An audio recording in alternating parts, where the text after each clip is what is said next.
everyone, and welcome back to the weekly MMA Cycles Market Update. This is your host, Gianni DePoce. It's great to be back with you on this Friday afternoon. We had another wild week in several financial markets during this first week of Mercury Retrograde. So we saw this signature in its full effect. When it comes to stock markets, we gapped up and closed near the highs of the day on Monday before abruptly reversing and falling to new lows by the end of the week. So let me go ahead and share my screen here so we can see what happened in the Dow this week. This is what I was talking about. Really strong start to the week, made a new high following that low that formed on September 6th. But after CPI numbers came in above expectations on Tuesday, we washed out back lower, catching a little bit of a bid here on Friday afternoon. But it does look like bears are in control of this market right now. We need to really be alert of this low from June 17th holding. If that does break, we likely are in much bigger trouble.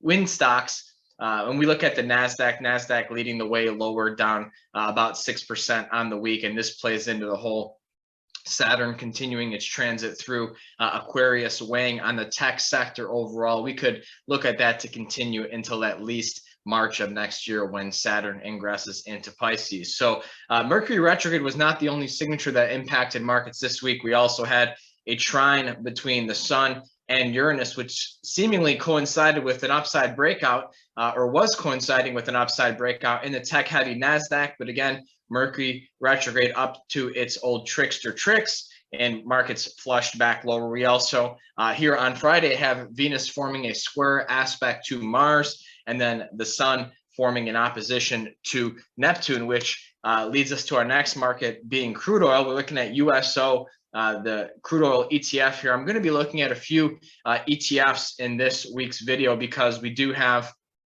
our second edition of the MMA ETF report set to be published next week on the 21st of September. So if you want to know how we are trading several of these markets, would encourage you to check it out. But as we look at USO here, is a really choppy week.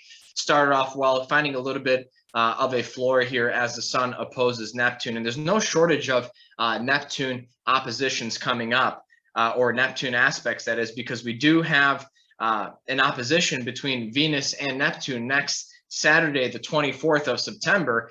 And we also have some other key signatures approaching next week. We have a trine between the Sun and Pluto, a trine between Venus and Uranus, and we also have Mercury retrograding back into Virgo. So that's going to be pretty significant. Now, I do think that Mercury going back into Virgo will give us a better feel for what's really going on in this market, especially as it pertains to short-term trading. But I also want to take a moment today to look at what's going on in interest rates, because in typical Mercury retrograde fashion, things aren't making as much sense. We're seeing a lot of commodity prices continue to correct from their multi-year highs earlier in the year, which normally would correspond to a fall in interest rates or higher bond prices. But we see what's happening instead is interest rates continuing to rise and making new highs. So this is a concern, because if rates are not rising because of inflation, it's a signal that they could be rising as a result of increased risk of default or higher risk premium. So as we come into this really tight but not quite exact final square between Saturn and Uranus, that Saturn restricts and Uranus shocks, and Saturn represents foundations, and bonds are the foundation of the economic system.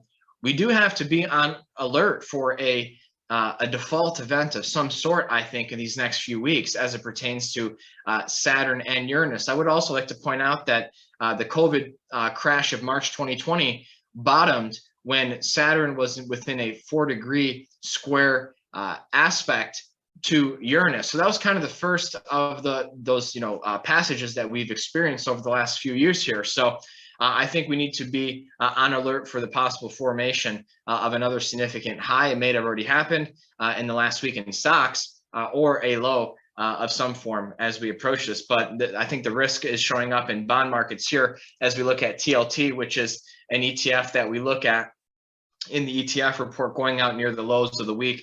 It could be foreshadowing a rebound in commodity prices here, but not looking very bullish in the case of bonds. So I want to take a look at gold miners. Ray sent out a special update for readers as it pertains to the gold market. We're seeing The gold mining ETF catch a little bit of a bid here on Friday, but still having some issues. Would encourage you to check that special report out. It can be received through the purchase of any daily or weekly report. So definitely some big cycles unfolding on that front, and something we should be keenly aware of. The last market I want to look at today before we wrap it up is Bitcoin.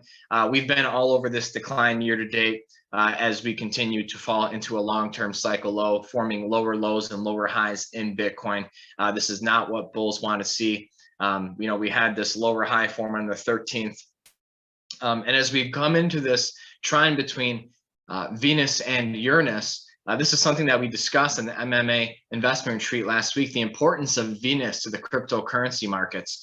Coming up, into a trine with Uranus that is still in Taurus, which has been the main driver of this boom bust cycle in crypto. I think we could see some fireworks again in the crypto space next week. So check out what Ray and I have to say about that in the MMA crypto report, which is published on a daily basis. We also have that Bitcoin and Ethereum highlighted in the weekly report. So that takes care of what I wanted to talk about today. Thank you so much for tuning in. We did publish a new monthly cycles report earlier this week, so check that out as well.